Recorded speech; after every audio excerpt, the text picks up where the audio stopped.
Fala galera, hoje eu quero explicar para vocês alguns conceitos, e algumas fórmulas relacionadas ao circuito RC. E aí vão ser muito importantes para vocês poderem resolver algumas questões que eu estou publicando lá na nossa comunidade.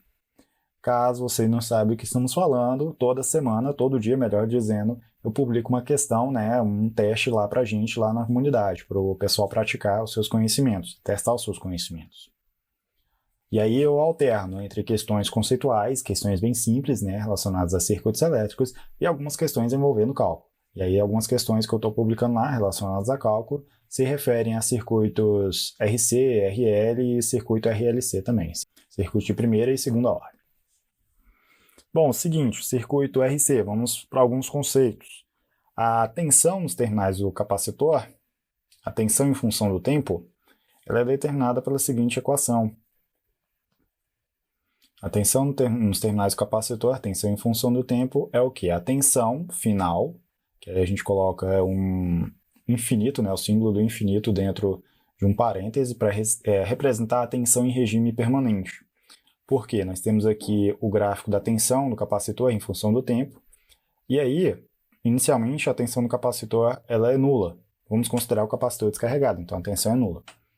E aí, a tensão ela vai aumentando gradualmente, até que ela chega a um determinado valor e se estabiliza. Aqui será considerada a tensão em regime permanente. Esse fator que faz a tensão aumentar de forma gradativa é determinado pela constante de tempo. Se a gente tiver uma constante de tempo pequena, o capacitor ele vai se carregar mais rápido. Se a gente tiver uma constante de tempo grande, o capacitor ele vai demorar um pouco mais para ele carregar e atingir esse valor. Constante de tempo pequena, rapidamente ele atinge esse valor. Constante de tempo grande, ele demora um pouco para atingir esse valor. E aí esse valor, geralmente, nesse caso aqui, quando o capacitor ele atinge o regime estacionário, ele é considerado um curto-circuito aberto. Nenhuma corrente vai circular por ele mais. E aí, é como se a gente tivesse aqui um equivalente Thevenin. Então, a tensão dos seus terminais vai ser igual à tensão da fonte, nesse caso, Então, a tensão final do capacitor, ela tende a ser igual à tensão da fonte.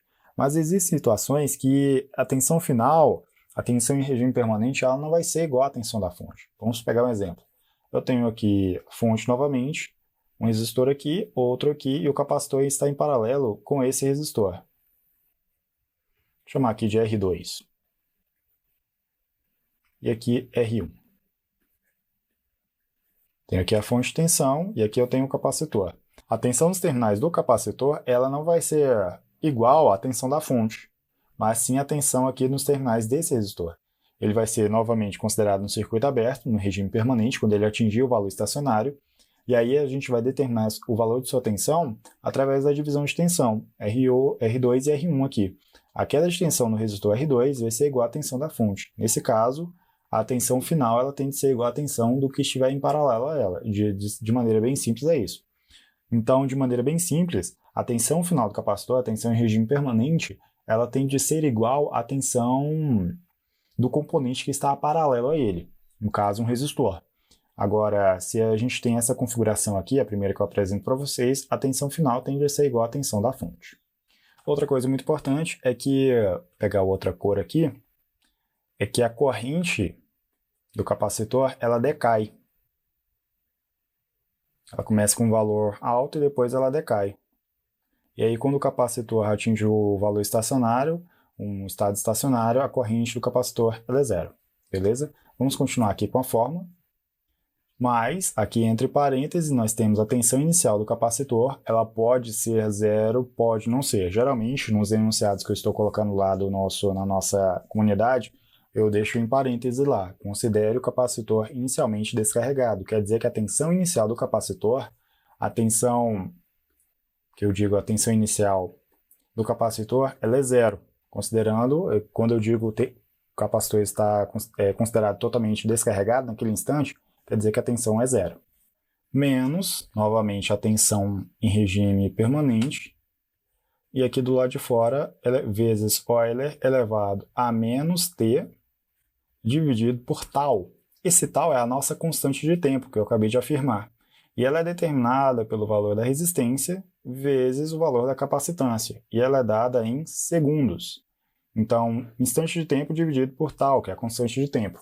Se eu quero determinar a corrente, o valor da tensão em algum instante de tempo, eu faço aqui, jogo um instante de tempo aqui e divido pela constante de tempo, tá? Que ela vai ser, vamos dizer, constante, né? O valor constante aqui que a gente vai ter. Existem situações que o capacitor ele vai ter uma tensão inicial, por exemplo, de 1 volt, e a tensão final vai ser de 5 volts. Então ele não começa em 0, mas ele começa em 1 volt. Ele já começa aqui em cima. 1 aqui, 5. Aí o objetivo dele é chegar aqui, ó, 5. Se eu quiser determinar a corrente do capacitor, como eu faço? O cálculo é o seguinte, corrente do capacitor, IC, vamos dizer que eu quero saber a corrente inicial. Ela é dada pela capacitância vezes a derivada da tensão.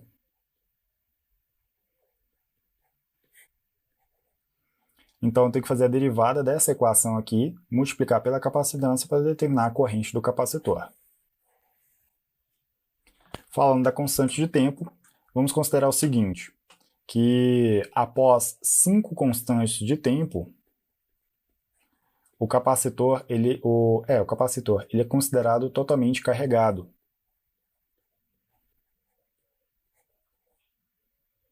Quer dizer, é claro que vai faltar um pouco, mas a gente já pode considerar ele totalmente carregado, porque a variação a partir daí vai ser mínima. Vamos dizer, o valor final dele é aqui, mas passadas 5 constantes de tempo, o valor dele está aqui, ó. Então a diferença entre onde ele está e o valor final é muito pouco, então a gente já pode considerar aquele valor, após 5 constantes de tempo, como o valor final dele. É claro que nesse caso aqui, estamos vendo esse exemplo, a tensão final vai ser o quê? A tensão da fonte. Então a gente não precisa fazer assim, se é 12 volts, o valor aqui é 11,9. Não, a gente não considera 11,9, mas sim o valor final mesmo que a gente já vai saber, que é 12 volts. Nesse caso, vai saber. É simplesmente para considerar assim, após 5 constantes de tempo, é uma base de cálculo para a gente fazer, tipo assim, um parâmetro para a gente calcular outras coisas, né? E para a gente interpretar esse circuito. Mas considerando, após 5 constantes de tempo, seja o circuito RL, que é o resistor e indutor, seja o circuito RC, que é o resistor e o capacitor, após 5 constantes de tempo, aquele componente vai ser considerado totalmente carregado. Tá? Então, no caso do indutor, ele vai ser considerado um curto-circuito, enquanto que no caso do capacitor, ele vai ser considerado um circuito aberto. Outra coisa muito importante é que passada, tipo assim, no instante de tempo aqui, no instante de tempo de uma constante de tempo, aqui, 5 constantes de tempo, você concorda que, desenha melhor isso aqui, aqui, né? Após uma constante de tempo, a tensão dos terminais do capacitor, ela vai ser de 63%, aqui está meio desproporcional, mas confie nas minhas palavras, vai ser cerca de 63% da tensão final, a tensão que ele tem que atingir em regime permanente. E aí, após 5 constantes de tempo, a tensão vai ser de cerca de, vamos dizer, próximo ali de 99,9% da tensão final. Então aí a gente considera que ele está totalmente carregado. Então, após 5 constantes de tempo, totalmente carregado, na primeira constante de tempo, a sua tensão é de 63% da tensão final. Esse caso aqui é a resposta completa do circuito, do capacitor. Ele é formado pela resposta forçada e a resposta natural. A resposta natural, pessoal, é o seguinte, é o valor que o capacitor tem previamente carregado. Se o capacitor ele tem algum valor de tensão, quer dizer que ele tem uma carguinha ali. Então, a resposta natural é geralmente um decaimento. O capacitor, vamos considerar a situação em que o capacitor foi previamente carregado e a fonte foi retirada do circuito. Aí sobra o resistor e o capacitor. O capacitor, nesse caso, ele atua como uma fonte, mas, na verdade, ele atua como um elemento que armazena uma energia. Mas ele não é uma fonte, porque ele, tipo assim, não vai ter um valor, vamos dizer, infinito de energia, por exemplo.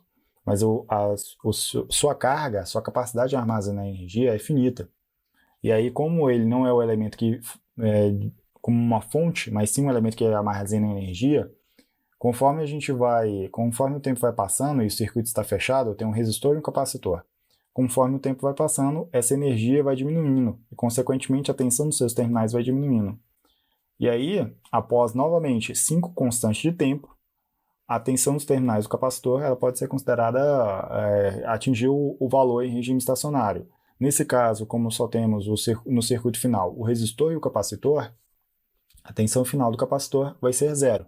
Ele, vamos dizer, está esgotado, ele descarregou toda a sua energia para quem? Para o elemento que consome energia, que no caso é o resistor. Essa aqui é a resposta natural, né? Quando não tem o circuito final, ele não tem uma fonte. Só tem o capacitor, que é o elemento que armazena energia, porém essa energia vai acabar em algum momento, e o resistor, que vai ser o elemento que consome energia. Agora a resposta forçada, aí a tensão do capacitor ela tende a ser diferente de zero. Por quê? O elemento, vamos ter uma fonte no circuito final do capacitor. O capacitor ele tende a estar carregado, né? No final das contas ele está carregado, ele se comporta como um circuito aberto. Outra coisa que eu quero passar para vocês é a demonstração de fórmula, porque tem uma questão lá que eu falo o seguinte, qual um instante de tempo a tensão do capacitor vai ser tanto? Aí o objetivo final não é saber qual o valor de tensão, mas em qual instante de tempo vai ter aquele valor de tensão, né? Então, nossa variável-chave, no caso, vai ser o instante de tempo. Então, eu vou passar a fórmula para a gente... Aí vai ser a gente vai simplesmente fazer uma modificação aqui, né? Um remanejamento para a gente chegar a esse valor, né? Para vocês poderem calcular. Beleza? Então, vamos lá. Vou repetir aqui a nossa fórmula ali, a tensão do capacitor. Bom, nosso objetivo é deixar aqui o tempo em evidência. Eu pego esse valor final, eu passo para o outro lado da igualdade, vai passar subtraindo ali a tensão no capacitor. E esses elementos aqui, o que está em parênteses, eu passo dividindo.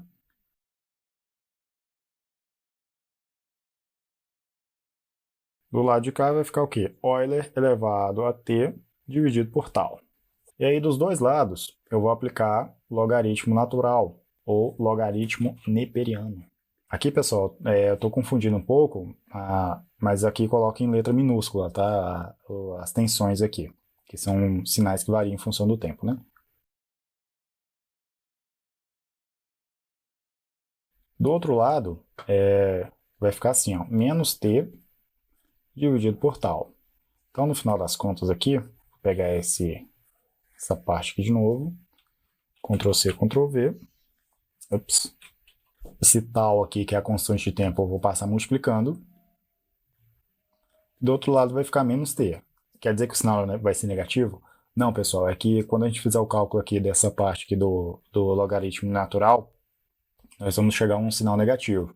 Aí vamos ter menos aqui, menos com menos vai dar mais. Aí nós vamos conseguir determinar o instante de tempo para um determinado valor de tensão. Beleza? Então, nas questões que a gente determinar o instante de tempo, é essa fórmula aqui que vocês vão utilizar. Às vezes, pessoal, a gente vai ter como valor inicial aqui, zero, tá? O valor inicial do capacitor. Acho que na maioria das questões que eu estou publicando, né, em relação a esse circuito RC, RL, RLC, eu estou considerando o elemento, no caso é o resistor, o capacitor, melhor dizendo, inicialmente descarregado. Bom, com essas informações que eu apresentei aqui para vocês já conseguem resolver a maioria das questões lá da comunidade. Agora, se o seu foco é se aprimorar nessa parte de circuitos de primeira ordem, né, que são os circuitos RC, circuitos RL, e também os circuitos de segunda ordem, que seriam os circuitos RLC, se você quiser melhorar, se você quiser se aprofundar nisso, aí eu recomendo para vocês o treinamento Fundamentos dos Circuitos Primeira e Segunda Ordem. Lá a gente tem um passo a passo, demonstração de fórmulas, resoluções de exercícios, simulação desses circuitos para você fundamentar seus conhecimentos nesses conteúdos aí. Para você se inscrever, o link vai estar na descrição dessa aula. E se você quiser pegar uma boa base de circuitos elétricos, não apenas de circuitos de primeira e segunda ordem, mas circuitos trifásicos, leis de Ohm, teoremas, né, métodos de análise, aí eu recomendo para vocês o livro Fundamentos de Circuitos Elétricos. Esse é o livro que eu sempre vou recomendar para quem está estudando circuitos elétricos. muito obrigado por terem feito essa pergunta lá na nossa comunidade, por terem solicitado que eu explicasse um pouco mais sobre esses conceitos. Aí eu consigo trazer um vídeo personalizado para vocês, beleza? Muito obrigado por assistir, se inscreva no nosso canal, curta esse vídeo e ative o sininho para receber a notificação de novas aulas. Lembrando, todo dia a gente tem uma questão lá, um teste para vocês praticarem seus conhecimentos. Toda segunda-feira, um material relacionado ao livro Cedra, um livro de microeletrônica. Toda terça e quinta nós temos aulas sobre resoluções de circuitos elétricos, na verdade, resoluções de questões de engenharia elétrica para concurso público, tá? Toda terça e quinta, às 18 horas. E eu te vejo em alguma dessas aulas. Até mais!